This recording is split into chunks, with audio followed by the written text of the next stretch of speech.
Mi padre Manuel Delgado fue mecánico durante 42 años en el mismo taller de la calle Central en Albuquerque.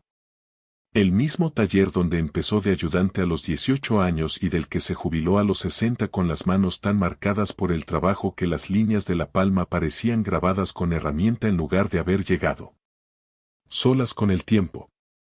Era un hombre de pocas palabras y muchos hechos, de esos hombres que no te dicen te quiero con la boca sino con la forma en que aparecen cuando los necesitas, con la forma en que arreglan tu carro sin cobrarte, con la forma en que guardan silencio cuando ven que necesitas silencio y hablan cuando ven que necesitas que alguien hable. Yo heredé sus manos y su oficio y su forma de querer sin hacer demasiado ruido y creo que eso fue lo mejor que me dejó aunque tardé años en entenderlo como herencia y no como simple coincidencia. El departamento de la calle Lomas era la otra herencia, la física, la que tenía dirección y llaves y paredes que olían a café y a madera vieja y a 40 años de una familia viviendo adentro. Mi padre lo compró en 1978 con un préstamo que tardó 20 años en pagar, un departamento de 2 recámaras en el segundo piso de un edificio de ladrillo color arena en el noreste de Albuquerque, con vista a la sandía que en las tardes de verano se ponía color sandía exactamente como dice el nombre y que mi padre miraba desde el balcón todas las noches antes de dormir con una cerveza en la mano y esa expresión de hombre satisfecho que tienen los que construyeron lo que tienen con trabajo honesto. Yo crecí en ese departamento, compartí recámara con mi hermana Gloria durante 15 años, aprendí a andar en bicicleta en el estacionamiento del edificio. Hice la tarea en la mesa de la cocina donde mi madre nos revisaba los cuadernos antes de que llegara mi padre del taller. Cuando me casé y me mudé a Houston con Patricia, mi padre me dijo una cosa que nunca olvidé. Frank, este departamento va a ser tuyo cuando yo me muera. No porque Gloria no lo merezca, sino porque tú eres quien más se parece a mí y quien más va a entender lo que significa este lugar. Lo dijo sin dramatismo, como decía todas las cosas importantes, de paso, como si fuera información práctica y no una promesa que iba a cargar peso durante décadas. Yo lo escuché, asentí y no volví a hablar del tema porque en nuestra familia las cosas dichas no necesitaban repetirse para ser verdad. Gloria se quedó en Albuquerque toda la vida, a 4 cuadras del departamento de mi padre, casada con un hombre llamado Roger que trabajaba en seguros y con quien tuvo 3 hijos, Danny, Chris y Melissa, que crecieron visitando al abuelo Manuel todos los domingos y que aprendieron a quererlo con esa facilidad que tienen los nietos para querer a los abuelos sin la carga de la historia completa. Cuando mi madre murió en 2015, Millas padre se quedó solo en el departamento y Gloria empezó a visitarlo más seguido, a llevarle comida, a acompañarlo al médico, a encargarse de las cosas prácticas que un hombre solo de 78 años necesita que alguien atienda. Yo llamaba todos los domingos desde Houston y visitaba en Navidad y en el cumpleaños de mi padre y en cualquier momento que podía escaparme del taller donde seguía trabajando aunque ya tenía edad para jubilarme porque los hombres como yo y como mi padre no saben bien qué hacer con el tiempo libre hasta que el cuerpo los obliga a aprender. Cada vez que visitaba a mi padre le preguntaba cómo estaba, si necesitaba algo, si el departamento estaba bien. Siempre decía que sí, que Gloria se encargaba de todo, que no me preocupara. Gloria decía lo mismo cuando hablaba con ella, que papá estaba bien, que ella tenía todo bajo control, que yo no tenía que hacer el viaje si estaba ocupado. Hay frases que suenan a generosidad y en realidad son muros. No tienes que venir, no te preocupes, yo me encargo de todo. Las escuché durante años y las interpreté como el gesto de una hermana dedicada que aligeraba mi carga de hijo lejano. Solo mucho después entendí que eran la forma de mantenerme a distancia mientras las cosas se reacomodaban a su favor. Mi padre empezó a perder la memoria en 2021. No de golpe sino de esa forma cruel y gradual que tiene el Alzheimer de llevarse a una persona en pedazos pequeños. Primero los nombres de los conocidos lejanos, después las fechas, después los recuerdos recientes, guardando casi siempre hasta el final los recuerdos más viejos y más profundos como si el cerebro supiera que esos son los que más duelen perder y los protegiera hasta que ya no puede.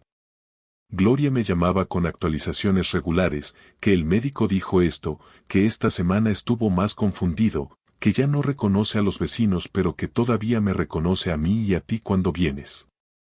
Las actualizaciones eran suficientes para mantenerme informado pero no tanto como para hacerme sentir que necesitaba estar ahí de forma permanente. Suficientes para mantenerme tranquilo en Houston mientras en Albuquerque las cosas avanzaban a un ritmo que yo no estaba viendo. Mi padre murió el 14 de marzo del 2024 a las 6 de la mañana en el departamento de la calle Lomas. Gloria me llamó a las 7, cuando ya había llamado a la funeraria y había empezado los trámites. Frank, papá se fue esta mañana. Estaba dormido, fue tranquilo, no sufrió. Manejé 11 horas desde Houston ese mismo día. Llegué a Albuquerque a las 6 de la tarde con los ojos secos de ese llanto que se hace solo adentro cuando uno maneja en silencio por el desierto procesando que el hombre que te enseñó todo lo que importa ya no está. Gloria me recibió en la puerta del departamento con abrazo largo y cara de hermana afectada y me dijo que había manejado todo, el velorio, los papeles, el testamento, que yo no tenía que preocuparme por nada. Que solo tenía que estar presente para despedirlo. Lo mismo de siempre. No tienes que preocuparte por nada. Yo me encargo de todo. El velorio fue el miércoles y fue lo que son los velorios de los hombres buenos. Lleno de gente que los conoció durante décadas y que tiene historias concretas que contar sobre momentos específicos en que ese hombre apareció cuando lo necesitaban. El mecánico que arregló el carro de la vecina sin cobrarle cuando ella no tenía para pagar. El hombre que prestó herramientas sin pedir nada a cambio. El padre que enseñó a sus hijos con el ejemplo antes que con las palabras. Yo escuché cada historia y en cada una reconocí al hombre que había conocido y el pecho se apretó de una forma que no terminaba de soltarse. Regresé a Houston 4 días después creyendo que había enterrado a mi padre y que lo que seguía era el duelo largo y silencioso de los hombres que aprendemos a cargar las pérdidas sin hacer demasiado ruido. Lo que no sabía era que el duelo iba a tener que esperar porque 3 semanas después iba a recibir una llamada que lo cambiaba todo. La llamada llegó un martes por la mañana mientras estaba en el taller revisando el motor de una camioneta. Esas llamadas que contestas con las manos sucias secándolas en el overol sin saber que lo que viene del otro lado va a cambiar el orden de las cosas de una forma que no tiene marcha atrás. Era un número de Albuquerque que no reconocí. Frank Delgado. Sí, ¿quién habla? Me llamo Artur Medina, soy agente de bienes raíces en Albuquerque. Lo llamo porque encontré su nombre como familiar del propietario original del departamento en calle Lomas 847 segundo piso y quería confirmar que está al tanto de la venta. El overol se me cayó de las manos sin que me diera cuenta. ¿Qué venta? El departamento está listado desde hace 3 semanas, señor Delgado. Salió al mercado el 2 de abril con un precio de $185,000. Ya hay 2 ofertas. 3 semanas. El departamento de mi padre llevaba 3 semanas en venta y nadie me había dicho una sola palabra. ¿A nombre de quién está listado? De Gloria Hutchinson, señor Delgado. Aparece como propietaria única según la escritura que registraron en febrero. Febrero. Mi padre murió en marzo y en febrero ya había una escritura con el nombre de Gloria como propietaria única. Colgué con Artur Medina sin terminar la conversación y me quedé parado en el taller mirando el motor abierto de la camioneta sin verlo. Las fechas no cuadraban de ninguna forma que no fuera deliberada. Mi padre murió el 14 de marzo. La escritura con el nombre de Gloria estaba registrada en febrero, un mes antes de su muerte. El testamento que Gloria manejó después de la muerte entonces no era la fuente del traspaso, era la cobertura. El traspaso real había pasado antes. Cuando mi padre todavía estaba vivo pero el Alzheimer ya lo había llevado lo suficientemente lejos como para que firmar un documento fuera algo que podía hacerse sin que él entendiera completamente lo que significaba. Llamé a Gloria de inmediato. Contestó al tercer timbre con voz tranquila de quien no espera problemas. Frank, qué gusto. ¿Cómo estás? Gloria, acabo de hablar con un agente de bienes raíces que me dijo que el departamento de papá está en venta. Silencio breve. Sí, Frank, iba a llamarte esta semana para contarte. Iba a llamarme esta semana. El departamento lleva 3 semanas en el mercado Gloria. Bueno, necesitaba organizarme primero, había muchas cosas que manejar todavía. ¿Y la escritura de febrero? ¿Cómo? La escritura que registraste en febrero con tu nombre como propietaria única. Cuando te dio papá ese departamento Gloria. Otro silencio, más largo este.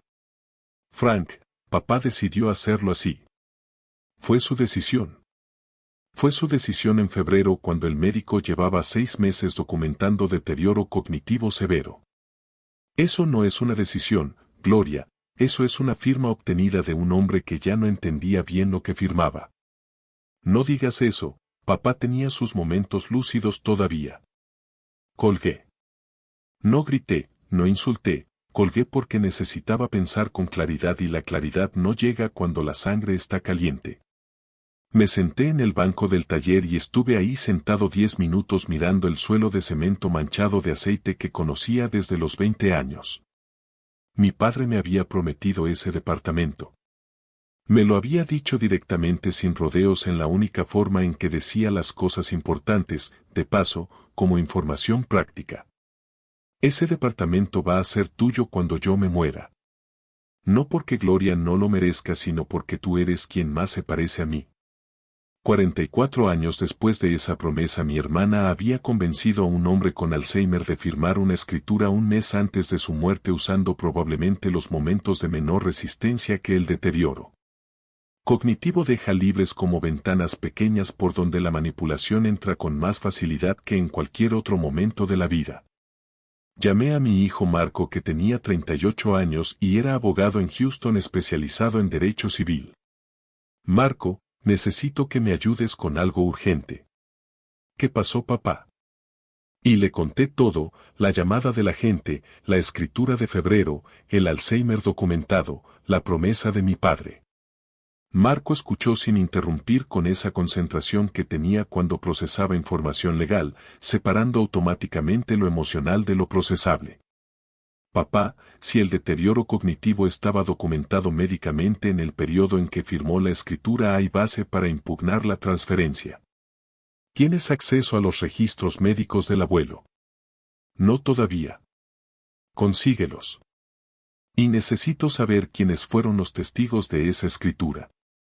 Colgué con Marco y llamé al médico de mi padre, el doctor Philip Sandoval, geriatra que lo había atendido desde 2020 en la clínica del noreste de Albuquerque. Doctor Sandoval, habla Frank Delgado, hijo de Manuel. Frank, cuánto lo siento, tu padre fue un paciente extraordinario. Gracias, doctor. Necesito hacerle una pregunta importante. En febrero de este año, ¿en qué estado cognitivo estaba mi padre? Hubo una pausa profesional, de esas que los médicos hacen cuando saben que la respuesta tiene peso legal además de médico. Frank, en febrero tu padre estaba en etapa moderada a severa del Alzheimer. Tenía ventanas de lucidez que podían durar minutos u horas, pero su capacidad para entender documentos legales, para evaluar consecuencias de largo plazo, para tomar decisiones financieras informadas, estaba significativamente comprometida. Eso está documentado en su expediente. Cada visita está documentada con evaluación cognitiva. Estaría dispuesto a declarar eso formalmente si fuera necesario. Si hay una situación legal que requiere mi testimonio médico sobre el estado de mi paciente, tengo la obligación profesional de ser honesto al respecto. Primera pieza. Esa misma tarde manejé a la oficina del condado de Bernalillo y pedí una copia de la escritura registrada en febrero. Me la entregaron en 20 minutos, 3 páginas con el lenguaje legal seco de los documentos que transfieren cosas importantes como si fueran transacciones ordinarias. Busqué los nombres de los testigos. Robert Hutchinson y Daniel Hutchinson. Roger Hutchinson era el esposo de Gloria. Danny Hutchinson era el hijo mayor de Gloria. El esposo y el hijo de Gloria habían sido los testigos de una transferencia de propiedad que beneficiaba directamente a Gloria. Segunda pieza. Llamé a Marco de vuelta. Los testigos son el esposo y el hijo de Gloria. Marco soltó un sonido breve que no era exactamente sorpresa sino confirmación de algo que ya esperaba. Papá, eso es un conflicto de interés evidente. En una transferencia válida los testigos no pueden ser personas con interés directo en la transacción. Eso solo ya es suficiente para cuestionar la validez del documento ante un juez. ¿Cuándo puedes venir a Albuquerque? El viernes estoy ahí. Bien. Porque hay algo más que quiero revisar antes de que llegues. ¿Qué? El departamento todavía no se ha vendido. Artur Medina me dijo que hay 2 ofertas pero que nada está cerrado. Necesito entrar al departamento antes de que lo vacíen completamente. ¿Por qué? Porque conozco a mi padre y sé cómo pensaba y si había algo que quería que yo supiera lo dejó de una forma que no dependiera de Gloria para llegar a mí. Hubo una pausa. ¿Cómo sabes eso? Porque así era él. Llegué a Albuquerque el jueves por la noche y el viernes a las 8 de la mañana estaba en la puerta del departamento de la calle Lomas con Artur Medina que me había conseguido acceso por cortesía profesional antes de que las ofertas se cerraran. El departamento estaba semivacío. Gloria había llevado los muebles principales pero quedaban cosas menores, cajas, libros, herramientas, los objetos que uno deja para la última vuelta o que simplemente olvida en la prisa. Caminé despacio por cada cuarto sintiendo el peso específico de los lugares que guardan décadas de vida adentro. La cocina donde mi madre hacía tamales en diciembre. El balcón desde donde mi padre miraba la Sandia todas las noches con su cerveza. El closet del cuarto principal donde guardaba las herramientas que no cabían en el taller. Abrí ese closet y en el estante de arriba detrás de una caja de zapatos viejos encontré una bolsa de papel café doblada con mi nombre escrito a mano en el frente con la letra grande y firme que mi padre tenía antes de que él Alzheimer le quitara también eso. Agarré la bolsa con las 2 manos y la sostuve un momento sin abrirla, sintiendo el peso que era más de lo que esperaba para una bolsa de papel café. Artur Medina estaba en la sala revisando su teléfono y yo estaba solo en el cuarto principal de mi padre con esa bolsa que tenía mi nombre escrito con la letra grande que usaba cuando quería que las cosas se leyeran sin confusión. La abrí despacio. Adentro había 3 cosas. Un sobre de papel manila cerrado con cinta adhesiva. Una llave con un llavero de cuero café que reconocí inmediatamente porque era el mismo llavero que mi padre había tenido en el bolsillo durante 30 años. La llave de la caja de herramientas del taller que me regaló cuando cumplí 18 años diciéndome que un hombre que sabe usar las manos nunca se queda sin trabajo. Y una cajita de cartón pequeña del tamaño de una cajita de medicina que al abrirla contenía el reloj de pulsera Seiko que mi padre usó todos los días durante 40 años. El mismo reloj que aparecía en todas las fotos de mi infancia asomando bajo la manga del overol de mecánico. El reloj que decía había comprado con su primer sueldo en el taller como recordatorio de que el tiempo de un hombre honrado no se desperdicia. Abrí el sobre. Adentro había 2 hojas escritas a mano con esa letra grande que usaba al final cuando la vista le fallaba y necesitaba que las letras ocuparan más espacio para poder verlas mientras escribía. La fecha en la esquina superior derecha era septiembre del 2023, 5 meses antes de su muerte. En algún momento de alguna de esas ventanas de lucidez que el doctor Sandoval describía como minutos u horas de claridad entre la niebla. Frank, hijo. Si estás leyendo esto es porque llegaste al departamento y encontraste lo que te dejé donde sabía que ibas a buscar porque eres igual que yo y yo siempre guardé las cosas importantes en el closet detrás de la caja de zapatos y tú. Lo sabes porque me viste hacerlo toda tu vida. Primero el reloj y la llave son tuyos, siempre fueron tuyos, te los guardo aquí porque quiero que los tengas tú y no quiero que se pierdan en el desorden de cuando yo me muera. El reloj me recuerda que trabajé honesto toda la vida y la llave me recuerda que te enseñé un oficio que vale más que cualquier título. Guárdalos bien.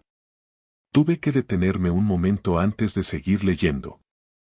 La letra era grande pero estable, de alguien que estaba usando la lucidez disponible con cuidado y precisión, eligiendo cada palabra con la conciencia de que el tiempo de claridad era limitado y no podía desperdiciarse. Seguí leyendo. Sobre el departamento Frank, necesito que sepas algo que no sé cómo decirte de otra forma. En agosto Gloria vino con Roger y con un señor que no conocía y me pidieron que firmara unos papeles.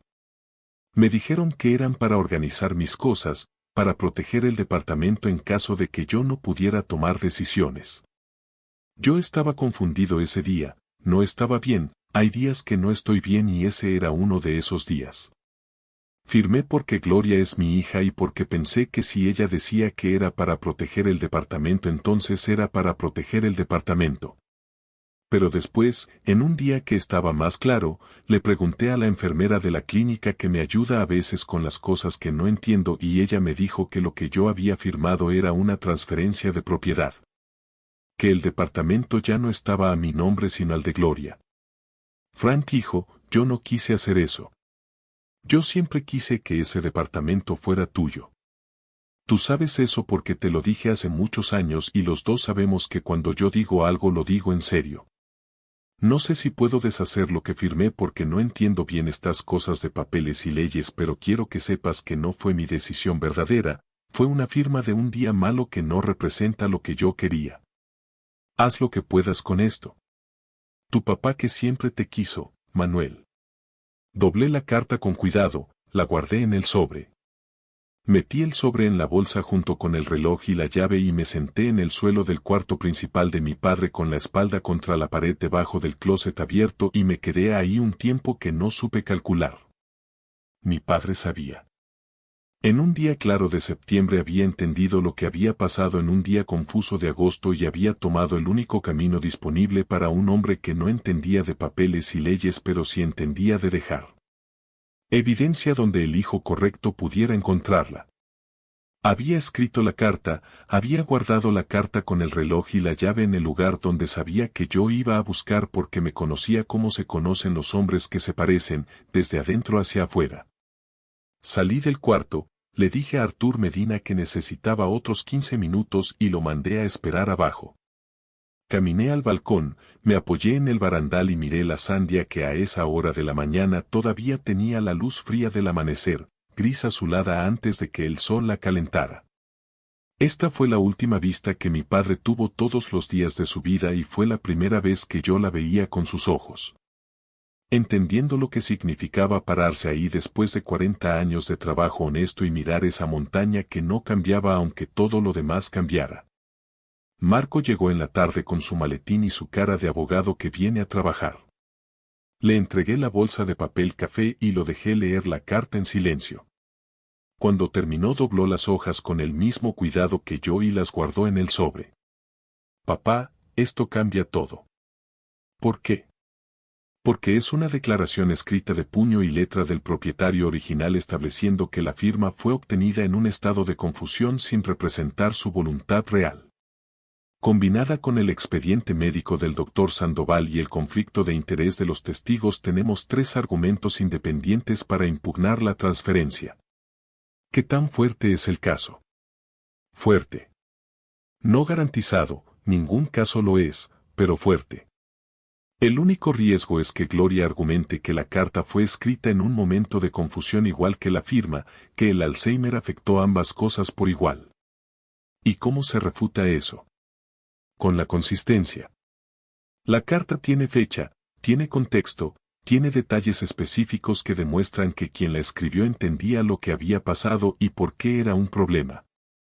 Una persona confundida no escribe una carta explicando con precisión en qué consistió su confusión. Un juez que lea esta carta va a entender la diferencia. Esa noche llamé a Gloria desde el departamento de mi padre, sentado en el balcón mirando las luces de Albuquerque extenderse hasta donde la oscuridad del desierto las cortaba. Contestó al segundo timbre con esa voz tranquila que empezaba a irritarme de una forma que antes nunca me había irritado. Frank, ¿todo bien? Gloria, encontré la carta que papá dejó en el closet. Silencio. Ese silencio que ya conocía, no el silencio de la sorpresa sino el silencio del cálculo. ¿Qué carta? La carta que escribió en septiembre explicando que firmó los papeles de agosto en un día malo y que el departamento siempre fue su intención dejármelo a mí. Silencio más largo. Frank, Papá estaba confundido muchas veces en esos últimos meses. No puede saber en qué estado estaba cuando escribió eso. Gloria, el doctor Sandoval va a declarar sobre el estado cognitivo de papá en cada periodo específico. Los testigos de la escritura son Roger y Danny, tu esposo y tu hijo, lo que es un conflicto de interés que invalida su testimonio. Y la carta de papá está escrita con una precisión y un contexto que ningún juez va a leer como producto de confusión. ¿Puedo seguir o prefieres que hablemos de esto de otra forma? El silencio esta vez fue diferente. No fue el silencio del cálculo sino el silencio de quien acaba de entender que el juego que creía controlado tiene más piezas de las que había visto. Frank, esto lo puede resolver la familia sin necesidad de abogados ni jueces. Quizás podemos llegar a un acuerdo. Gloria, el único acuerdo que me interesa es el departamento de vuelta a donde papá quiso que estuviera. Todo lo demás podemos hablarlo después. Colgué y me quedé mirando la Sandia oscura en la noche de Albuquerque, la misma montaña que mi padre había mirado 40 años desde ese mismo balcón. Y sentí por primera vez desde que recibí la llamada del agente de bienes raíces que las cosas estaban moviéndose en la dirección correcta. Marco presentó la demanda el segundo lunes de mayo con las 3 piezas centrales del caso ordenadas con la precisión que tienen los argumentos legales cuando la evidencia es sólida y la injusticia es clara. Primera pieza, el expediente médico del Dr. Sandoval documentando deterioro cognitivo moderado a severo en el periodo de agosto del 2023 cuando se obtuvo la firma de la escritura. Segunda pieza, el conflicto de interés evidente de los testigos, Roger y Danny Hutchinson, esposo e hijo de la beneficiaria directa de la transferencia, lo que invalidaba su testimonio bajo el Código Civil de Nuevo México. Tercera pieza, la carta de mi padre escrita en septiembre del 2023 estableciendo en sus propias palabras que la firma de agosto fue obtenida en un estado de confusión que no representaba su voluntad real. 3 argumentos independientes cada uno suficiente por sí solo para generar dudas razonables sobre la validez de la transferencia y los 3 juntos formando un caso que Marco describió como el más limpio que había visto en años. De práctica civil. Gloria contrató abogado 2 semanas después. Un hombre llamado Stewart Price que tenía oficina en el centro de Albuquerque y reputación de estirar los procesos hasta que la parte contraria se cansara o se quedara sin dinero para seguir peleando. Stewart presentó una respuesta argumentando que Manuel Delgado había tomado la decisión de transferir el departamento de forma voluntaria durante un periodo de lucidez documentado. Que los testigos eran familiares de confianza cuya presencia había sido solicitada por el propio Manuel, y que la carta de septiembre era producto del mismo deterioro cognitivo que afectaba todas las decisiones del periodo y por tanto no podía usarse como evidencia de intención contraria a la escritura. Era una defensa construida con la lógica circular que usan los abogados cuando no tienen hechos de su lado. Argumentar que la misma condición que invalida un documento también invalida el documento que lo contradice, dejando al juez sin nada en que apoyarse excepto la escritura original. Marco me explicó el riesgo esa noche por teléfono. Papá, Stewart es inteligente. Va a intentar que el juez vea los 2 documentos como igualmente inválidos y en ese caso la escritura registrada gana por defecto porque es el documento oficial. ¿Cómo lo contrarrestamos? Con la consistencia de la carta versus la inconsistencia de las circunstancias de la firma. La carta tiene contexto, tiene narrativa, tiene la lógica interna de alguien que entiende lo que pasó y por qué es un problema. La escritura tiene testigos con conflicto de interés y una fecha que cae en el periodo de mayor deterioro documentado. Un juez que lea ambos documentos con cuidado va a ver la diferencia. ¿Y si no la ve? Entonces apelamos. Pero va a verla. 3 semanas después de presentar la demanda, Gloria me llamó. No con la voz tranquila de siempre, sino con una voz diferente, más plana, de quien ha tenido conversaciones difíciles con su abogado y ha llegado a conclusiones que no quería llegar. Frank, podemos hablar. No con abogados, tú y yo solos como hermanos. Está bien, Gloria. ¿Cuándo? Esta semana si puedes venir. Volví a Albuquerque el jueves y nos encontramos en una cafetería de la calle central a 3 cuadras del taller donde mi padre había trabajado 42 años.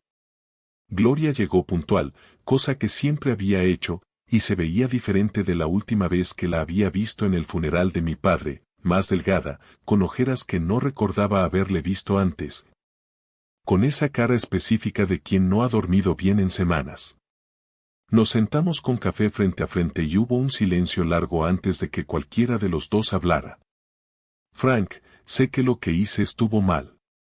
Lo dijo sin preámbulo, sin rodeos. Con la misma forma directa que teníamos los dos de decir las cosas cuando éramos niños en ese departamento compartiendo recámara y aprendiendo sin saberlo a ser honestos el uno con el otro porque en espacios pequeños las mentiras no tienen dónde esconderse. ¿Por qué lo hiciste?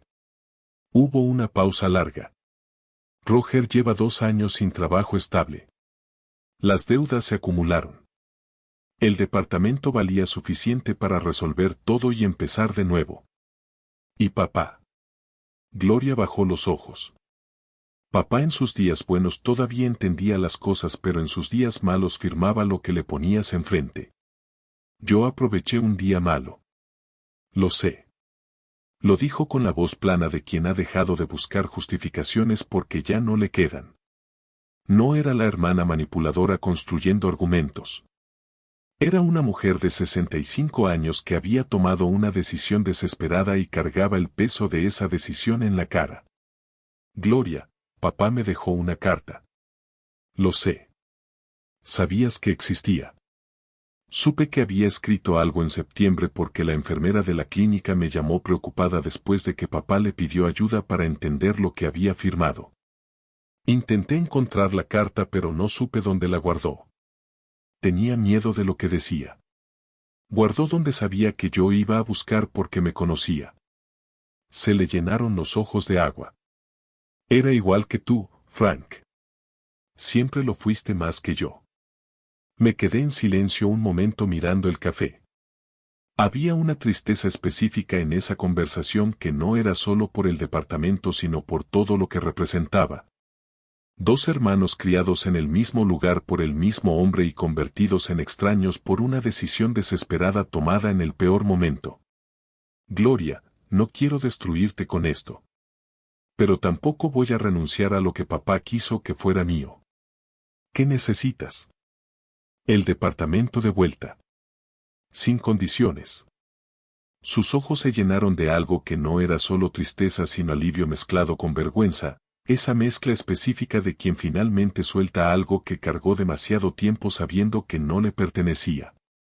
El acuerdo lo firmamos 2 semanas después en la oficina de Marcos sin necesidad de llegar al juicio.